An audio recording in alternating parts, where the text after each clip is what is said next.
Oi gente, tudo bom com vocês? Eu sou a Raíssa do Blog Garota Molhada e hoje nós estamos aqui novamente com a Mayara Pacheco Coelho, que é mestre em Psicologia pela Universidade Federal de São João del Rei, para conversar mais um pouquinho com a gente. Oi Mayara, tudo bom com você? Muito obrigada por estar aqui com a gente mais uma vez. Obrigada eu pela oportunidade. E aí, semana passada, então, a gente falou sobre o gênero, relações de poder e entendeu melhor como que isso funciona dentro da sociedade. E hoje a gente vai para aquela parte que é bem ruim, que são as consequências disso, que basicamente são as violências, né, que são geradas. E aí, Mayara, você pode explicar então um pouquinho pra gente como é esse tipo de violência, quais são os tipos de violência, como que funciona isso? Então, voltando nas relações de dominação, né, a gente entende como atitudes ou posições frente um sobre o outro, a do dominado, que é a posição passiva, e a do dominante, que é a posição ativa. Então, dentro do espectro das violências, que é o grau máximo, né, da expressão das relações de poder, a gente tem alguns tipos. Há algum tempo atrás, a gente não falava desses tipos. A gente acreditava e a gente verbalizava que violência era só violência física, né? Então, no momento de uma denúncia, se tivesse uma marca física, a violência estava comprovada, né? Então, violência física é o mais fácil da gente ver, até mesmo porque a gente fala muito mais dela, né? É uma manifestação da agressividade que atinge o nosso corpo. Então, tudo aquilo que atinge o nosso corpo é violência física. Empurrão, chute, soco, atingir o corpo é violência física. Sim, é que eu acho que por ser mais visível, as pessoas falam mais disso, porque não tem como evitar você falar disso. Sim. É uma coisa que tá ali na sua frente, né? Sim. Agora, as outras já são mais psicológicas, digamos assim. Não é uma subjetivas, não é uma coisa que você enxerga assim a olho nu e fala, realmente tem uma mancha roxa aí, realmente você apanhou. É, exatamente essa relação, né? A psicológica, que você já começou a falar, é essa que não deixa marca física, mas deixa uma marca subjetiva, que é a marca da humilhação, né? Então, se a violência física, ela incide no corpo, a violência psicológica incide na autoestima, né? Então, são os insultos, as ameaças, né? Ameaça quer dizer que alguém está me colocando numa posição da qual eu acredito que eu não caibo, né? E eu estou sendo levada a extremos que talvez eu não gostaria de estar, né? Então, humilhação, insulto, ameaça se configura como violência psicológica, né? E isso, ao longo dos anos, a gente pode pensar em consequências severas para qualquer idade, tá? A gente também tem a violência simbólica, que algumas vezes ela é confundida com a violência psicológica, mas a violência simbólica, ela é diluída entre a teia social. Então, todos nós temos uma parcelinha de culpa na violência simbólica. Culpa, eu não gosto muito de usar essa palavra, mas a gente tem um pouquinho de responsabilidade, né? Sempre que a gente falar de violência simbólica, a gente vai estar falando daquelas expressões e daqueles comportamentos que reforçam estereótipos. Então, piadas, né? Piadas machistas, brincadeiras que no fundo tem aquele fundinho de verdade, que são usadas com essa... né, com essa consequência, com essa finalidade. A publicidade, quando ela utiliza de estereótipos, né, na venda de seus produtos variados, e esses produtos continuam sendo vendidos e continuam sendo produzidas campanhas baseadas nos estereótipos. Masculino e feminino vai entrar aí, entre outros. Tá? A patrimonial, que é uma outra também que é bastante visível, que vai incidir nos bens de uma pessoa. Então, tudo que está relacionado a capital está relacionado à violência patrimonial. Então, a apropriação de bens ou destruição vai ser considerada uma violência patrimonial. Então, eu sou proibida de trabalhar, eu trabalho, mas o meu dinheiro vai para o meu companheiro, o meu carro foi destruído por ele, o perfume que eu ganhei daquele ex-namorado foi jogado na parede e por aí vai. É um tipo de violência também. E a violência patrimonial, ela está associada às outras consequentemente, né? As ameaças estão ali embutidas na violência patrimonial. Bacana. Bacana não, né? Não é bacana. Não. Não é bacana. É muito bacana a sua explicação, mas a situação, gente, é uma merda. Agora, voltando um pouquinho, então, à questão de violência, agora principalmente contra a mulher, né? Vamos falar um pouquinho sobre a violência sexual, né? O abuso sexual, que eu acredito que é um dos piores que a gente pode sofrer, né? Que a gente tem o risco de sofrer em qualquer lugar, qualquer dia, qualquer rua que você tá andando, você nunca sabe o que vai acontecer, né? Então, vamos falar um pouquinho sobre esse tipo de violência, né? Sobre por quê, né? A violência sexual, assim como as outras, né, ela tem uma tipificação, mas ela tem uma característica peculiar que é, ela congrega os outros tipos de violência. Então, ela não é uma violência isolada. Ela está associada à violência física, porque uma violação sexual é uma violência física, seja um beijo, seja estupro, né? Ela é uma violência física. Ela atinge no cunho psicológico, essa pessoa vai estar afetada, né? E essa afetação tem um longo período, né? E ela também é simbólica, né? Nas nossas piadinhas cotidianas e nas nossas práticas, nas nossas músicas, né? Nos discursos que a gente emite ao longo da nossa vida, a gente justifica práticas abusivas como os abusos sexuais. E esse medo que você falou, isso pode acontecer em qualquer lugar que a gente esteja, é um medo compartilhado, né? Pesquisas sobre abuso sexual, a gente tem um índice muito grande de mulheres que afirmam, e é quase 100%, que o maior temor da vida é sofrer um abuso. Sofrer um abuso. Então, assim, os índices de temor são enormes. Os índices de prática são enormes também. Por que a gente tem tanto medo? Porque acontece. Porque acontece. E não há uma questão sobre o estupro que é bastante recente, uma discussão que é bastante recente, é que os possíveis abusadores não são pessoas sem rosto e pessoas que você encontra numa rua escura num domingo à noite, voltando de algum lugar, né? Não.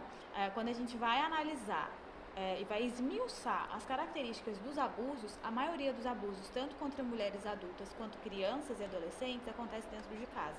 E esse dado é muito assustador. Sim. Né? Porque a gente está falando que o local onde a gente deveria se sentir mais protegida é o local onde essas violências acontecem. Né? Então, por isso, assusta tanto. Sim. A gente também tem um outro dado de que os abusos, o maior número de abusos que acontecem no Brasil são com crianças e adolescentes. Então, pessoas em formação, pessoas em desenvolvimento, e talvez a gente não esteja olhando com tanto cuidado para essa questão.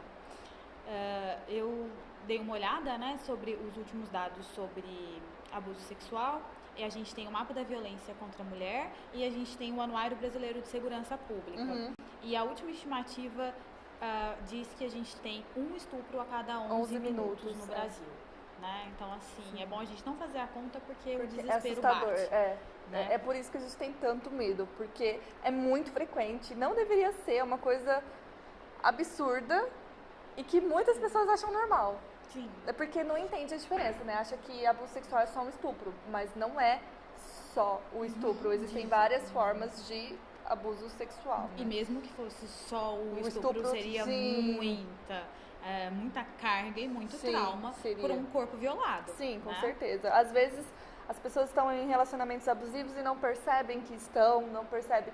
Você que é casada, você que está em um relacionamento, se seu namorado força você a fazer sexo, isso já é um tipo de abuso. Sim. E é uma coisa que, como você está dentro de um relacionamento, você acha que ele tem direito sobre isso, sobre o seu corpo, ele não tem. Como se você tivesse atestado, você que é consensual 100% Exato. do seu tempo, mesmo se você estiver dormindo. Isso, se o seu companheiro faz sexo com você quando você está dormindo, isso é um estupro.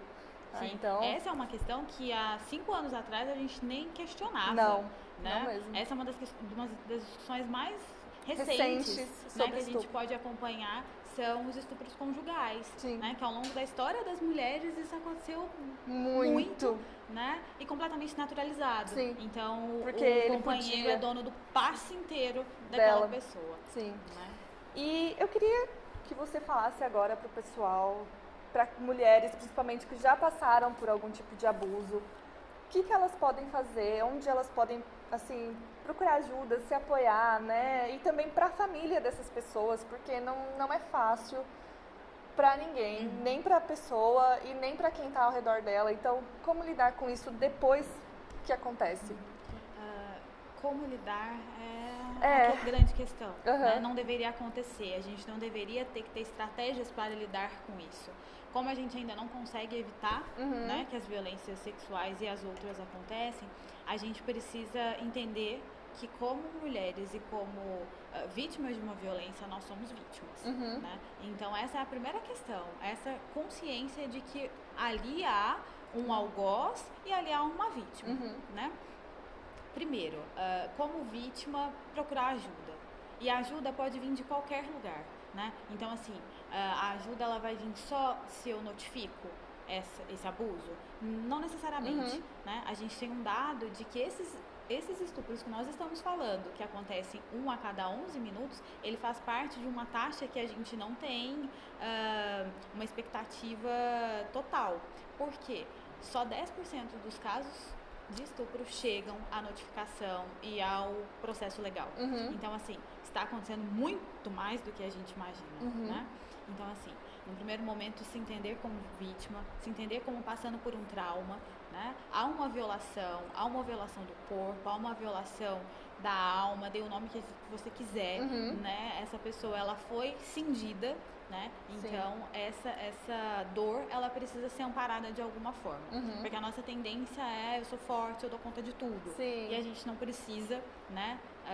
Ser forte o tempo todo. Ou segurar esse fardo sozinho. Então, a dica, ou dica não, porque eu acho que não é dica, mas a sugestão é dividir isso e procurar redes de apoio. Essas redes de apoio vão vir das pessoas que a gente confia, né? Então, as pessoas que a gente mais confia vão acabar compondo a nossa rede de apoio. Então, amigos, familiares mais próximos, professores, né? No caso de crianças e adolescentes, são possíveis ajudas.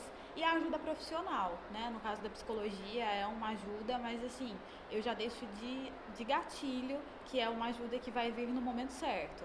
Então, assim, dê seu tempo, respeite o seu tempo para procurar uma ajuda profissional, porque entrar num processo terapêutico, essas feridas vão ser mexidas, né? Porque elas precisam ser curadas, né? Sim, elas precisam ser curadas, elas precisam se tornar conscientes, até mesmo para que elas deixem de doer tanto. Vai deixar de doer? Não necessariamente. E o tempo de assimilação é único. Então, não dá para comparar. Comigo foi desta forma, com fulano foi de outra forma e vai ser igual. Não.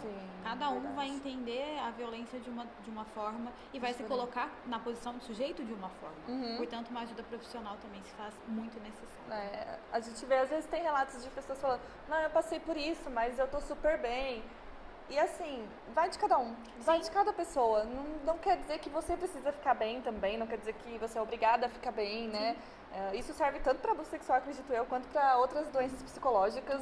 Cada um tem o seu tempo, cada um tem a sua dor, né? Acho que não compensa, né? Não é legal a gente apontar o dedo para a dor de cada pessoa. Sim, e dor não é competição. Exato. Né? Não é porque você achou R$5 na rua e o seu amigo achou 50, né, que você tá um pouco para trás dele. Dor não é competição. Então, assim, a gente também precisa olhar para nós, quando a gente fala sobre a dor do outro, nessa posição de que o meu metro não é o metro que o outro vai usar. Então, o tempo de assimilação também não vai ser o mesmo. Muito bacana essa conversa. Muito obrigada, Mayara, por participar aqui com a gente.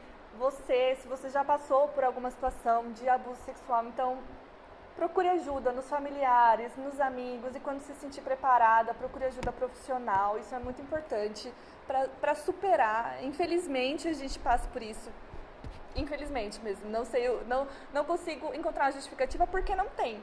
Então, a gente passa por isso e o melhor que a gente pode fazer é procurar apoio nas pessoas que a gente ama. Então é isso, gente. Muito obrigada por assistir até aqui. Não esqueça de se inscrever no nosso canal. Mayara, muito obrigada. Foi um prazer. E até, então, o próximo vídeo. Beijo. Tchau, gente.